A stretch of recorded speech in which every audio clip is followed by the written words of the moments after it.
what I'm asking or what I'm seeing is for advice for young guys that want to do it, young kids coming up that want to get into fashion, that don't have $500,000 to get into fashion, or even 100,000. What would be your advice for them? What you do is you start up with 3 SKUs, come up with a sweatshirt, a t-shirt, and a pullover, and have a reason why.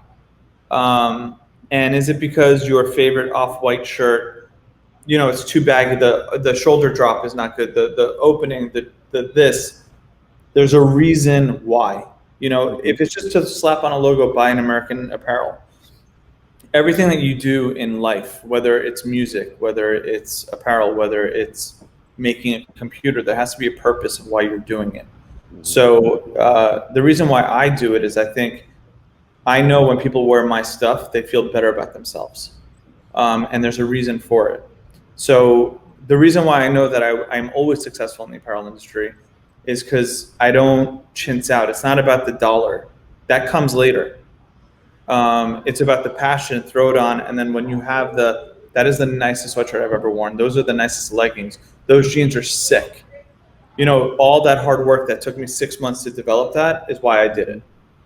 Right. So it's like, to put it in a music perspective, he's not just going in and like making a beat in 5 minutes and like putting it out. He's like taking 6 months. It's like me making a movie. It's like I shoot a movie, then I got to edit it for 6 months. I got to color it. People don't see all of the behind the curtain that goes into it. And then I show it to you, and hopefully people are like, oh, that was a sick movie. And that's the reward. And I think Danny's saying that that's sort of the same reward for him. Right. So I got that. I just wanted to see what we could tell the youth that's starting out that want to do what he does. How could they start without that financial? Well, I think to Danny's point about like the why now. Start with 1. Yeah. There we go. Even speaking to guys like Mark Echo and stuff like it, that I've spoken to that. What do you mean, FUBU? Damon would take the sweatshirt, throw it on LL, take a picture, take it off LL, go to another video shoot, throw it on him. It started with 1. So one sweatshirt. That's great advice. And Mark Echo was like selling the Rhino shirts in his high school, and it like popped off. Like that's some punk rock. It's like it took off in he owned his hometown. He's a very rock and roll story, the Mark Echo story. But a lot of guys aspire. They want to be you, Danny. They want to be that. Stop it. You know what I'm saying? So you gotta let them know how it's possible. That's all. Did Stu ever tell you the story where he opened up for Wyclef at Barfly? No. How about when we were at the Century Club and I went on stage with Wyclef? And how about Andre Cleveland? Yeah. Oh wait, there was a Wyclef show where he was performing. I think it was like at a university or something, a college. Like it was like an arena. Yeah. No, that wasn't Wyclef. That was a different thing. What was that? It was at where the Lakers used to play, not Staples Center. The other at the Forum. At the Forum. Dude, I lost another 5. You cost me a lot of money, by the way. Nah, listen, it was worth it because it led you to where you are now. Right. We had some good times, though, Danny, and we should talk about those next time because we are running out of time. But you actually proved to be a very I'm very happy that this happened because you have a lot of insight, and I think we just barely scratched the surface with you.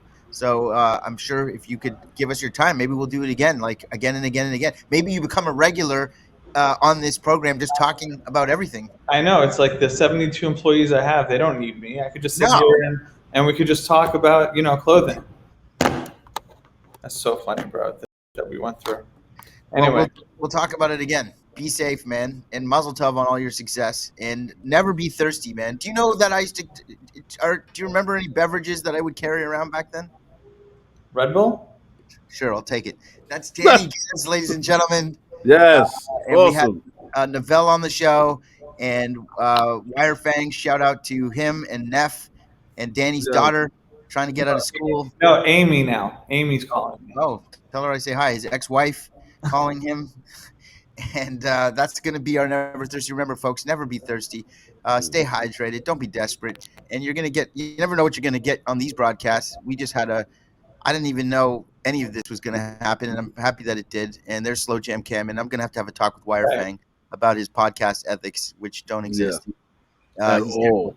He's awful at this. Literally, he's like sabotaging his own success. but there's Cam.